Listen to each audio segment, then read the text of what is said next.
O hindi kayo namamalikmata, healthy ang kinakain ko. Huwag nyo na lang rin pansinin yung nagmamantikang iyan, yung gulay ang tingnan nyo. Mukhang masasarap ang mga iyan, ano? Ay, yung panghimagas, yon ang abangan ninyo. Dini tayo sa kasarap, kasadya naman kasarap dini. At pag garne naman ang kakainan nyo, ay hindi ka kayo mapapaibig lalo.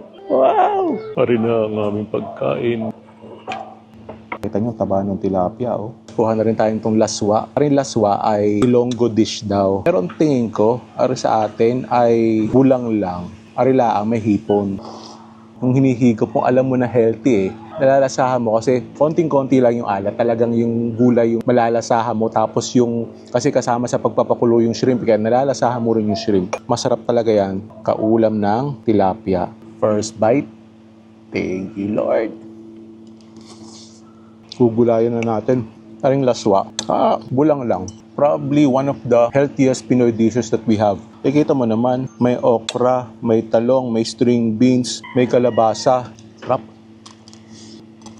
Tapos perfect talaga na kapares ng tilapia. Kaya ako hinighlight yung pagka-healthy ng laswa. Para naman, pag nyo ako masyadong i-judge din sa pork binagoong ang are, mamantika pa. Balance, kumbaga.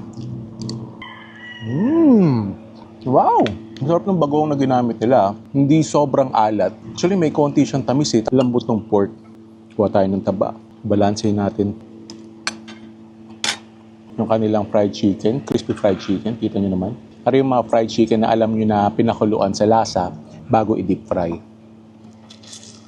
Ang crispy saka juicy. Bagay din siya din sa laswa. Siyempre, tilapia. Akin ang tiya. Uy!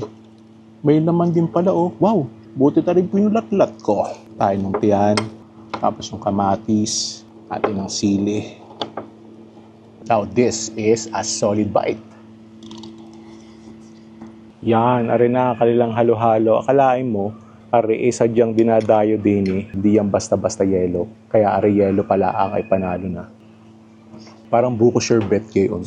Tapos may leche flan yan, may creamy na milk, may nakikita akong langka, may ube, may sweet corn, saging.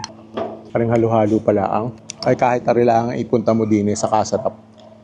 Tapos papartneran nyo ng kaping barako. Ay siya tikme ko na papaibig!